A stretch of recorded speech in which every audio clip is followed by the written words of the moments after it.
Alright, how's it going everyone? So in today's video I want to talk about the 2020 Toyota Supra, the Mark V or fifth generation of the Supra.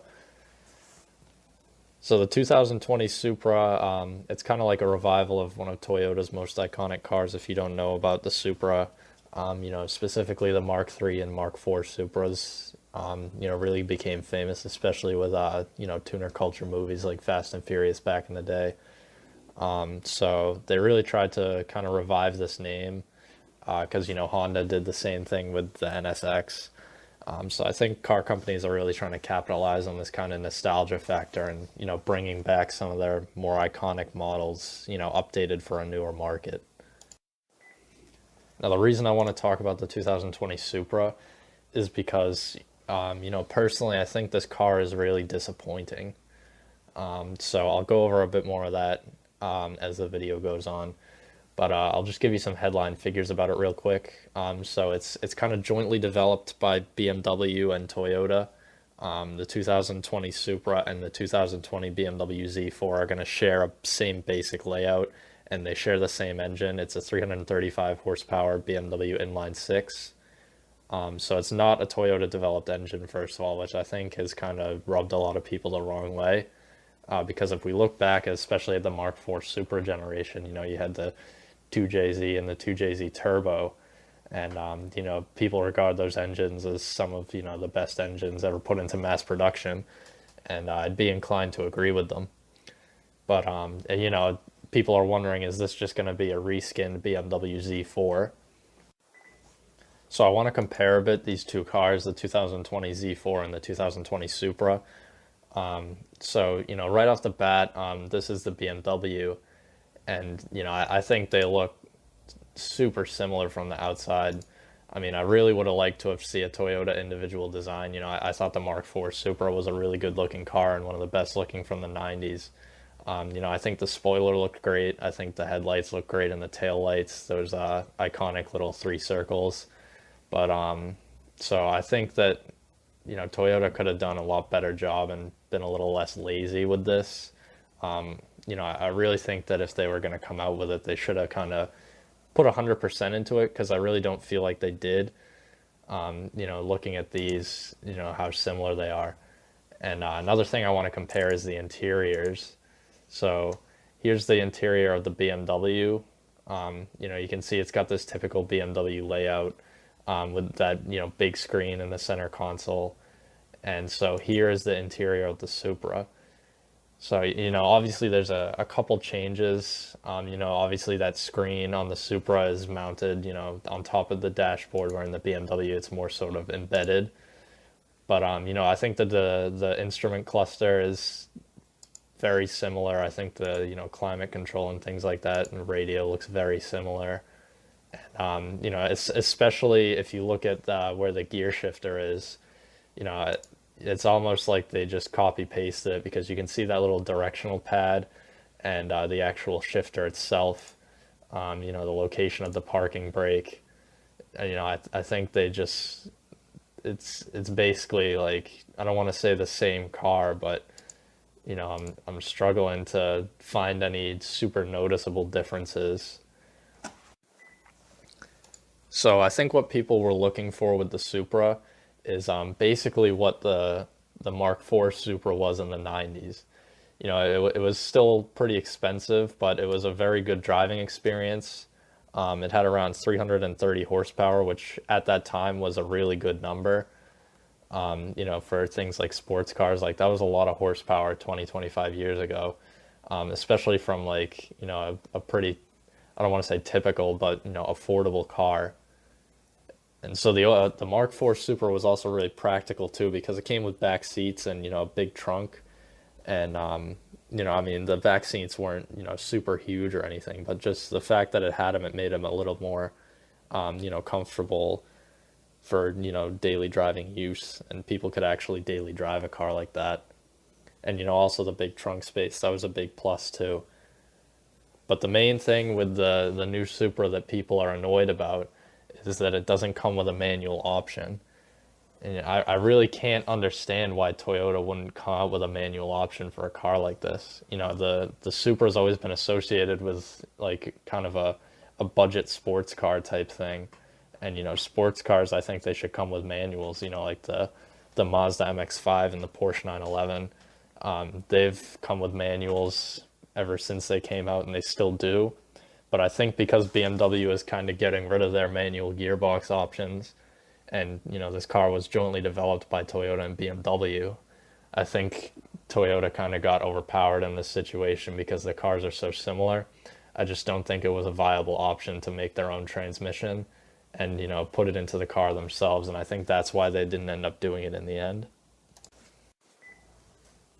So the 2020 Supra is going to start for an MSRP of about $50,000, which I don't think that's all too bad. I mean, it's definitely not super affordable, but it's on the other side, it's not crazy ridiculously priced either. It falls kind of in between two markets, but I think this is where it kind of falls short on both sides because it really, I can't justify buying it over some of these cars it's competing with.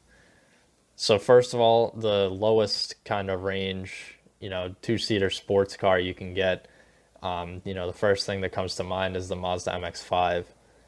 So the 2019 MX-5, it MSRPs for around $26,000, and with a couple options, you could bring it up to around 30, but that's still $20,000 off the base MSRP of a base 2020 Supra.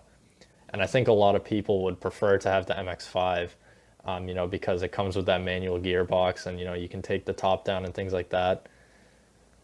So that car has 181 horsepower, which isn't a lot. I mean, this Toyota, you're looking at around 335 horsepower, which is a considerable amount over the MX-5. But the MX-5 was never built to be a super powerful car. It's really more focused on the driving experience. So the next competitor I want to introduce is the 370Z. So this car MSRP is for around $31,000, but with options, probably bring it up to around 35 or 36,000. So this has 332 horsepower from its V6, so only 3 horsepower less than the Supra here. But this car costs around $20,000 less again, which is like crazy. And it also comes with a manual gearbox, so I mean, comparing those two cars, I would take the 370Z, 100 times out of 100 over the Supra. And then at the top end of the scale, you have the Porsche 911. So this car MSRP is for around 91,000, but with Porsche options, it'll probably bring it up to around 98, 99,000. And that car comes with 370 horsepower from the flat six, and it also comes with a manual gearbox. So that's kind of the higher tier, rear wheel drive sports car. But I mean, the Supra falling in between these three cars, the MX-5 at around 26,000, the 370Z at around 32,000, and the 911 at around 91,000. But I can't justify buying it over any of these cars just because I think the loss of the manual gearbox is just a huge letdown for this car, really. I mean, this car could have been like, a really great successor like the Honda NSX was with, the Honda NSX from the 1990s. But I think this car, really what it is it's just kind of a way for Toyota to make money. I mean, I could be wrong on that, but if you look at the market for these cars, kids who grew up watching, Fast and Furious or playing racing games or whatever, the Supra is such an iconic car to them, the Mark IV Supra specifically. So now that these kids are grown up and, they got jobs and they're in their 30s or, late 20s, they can start to be able to afford a car like this. So I think deep down that they know no matter what they do with this car, just as long as it's got the Supra name, they'll still be able to shift units. Even if people are buying this car really just for the name Toyota Supra. But, obviously I think that's not a good idea because of the other cars that you can buy for less money. So one thing I wanted to do before we close out the video is just compare the 2020 Supra to the 1993 Supra Turbo. So one thing I want you to remember too is these cars are basically, 30 years apart in technology. I think the Toyota Supra from 1993 was a lot more of a technological achievement back in the day than the 2020 Supra is. So if you look at the horsepower figure, the 1993 Supra made 320 horsepower, which was, a really good number back then, especially for a car that, regular people could buy. And, the 2020 Supra, 335 horsepower, that's only 15 more than 1993. And they still use a turbo 3-liter inline six, but like I mentioned, the 2020 Supra actually has a BMW engine.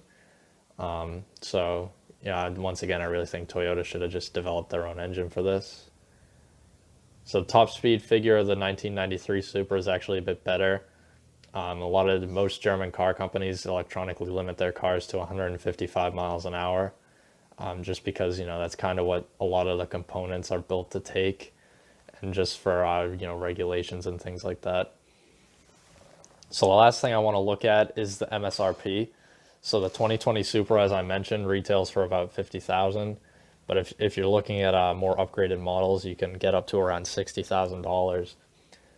So the Mark IV Supra retailed for about 40,000, and adjusted for inflation, that says it's $70,296, which is a little more on the expensive side, definitely. But I think what you got was a lot more worth the money back then, because in terms of drivers' cars back in the early 1990s, not a lot of things could really beat the Supra in terms of a pure driving experience. So overall, I'm actually really disappointed with Toyota on the 2020 Supra. When I heard the mention that the Supra name was going to get revived, I was obviously really excited, like most other car enthusiasts probably were, because we know the significance of things like the Mark IV Supra and how good a car that was. So we could only imagine what Toyota could accomplish like 20, 30 years later with the technology we have now. But just the joint development with BMW and the fact that it's basically a reskinned BMW Z4, which isn't necessarily a bad thing, but I think Toyota could have been a lot more individual with this project and really put forward their own technology to kind of make it unique.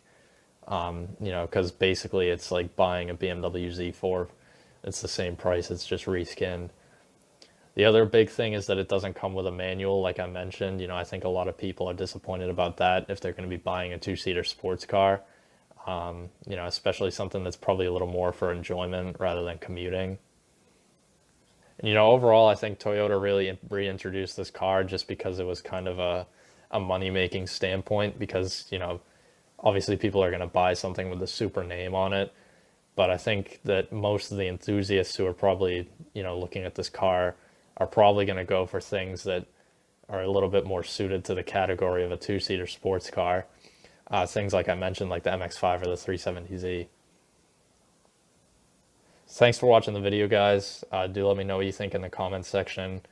Personally, I think this is kind of a bad move for Toyota, but you guys could have different opinions, so let me know what you think. And thanks for watching the video, and I'll see you in the next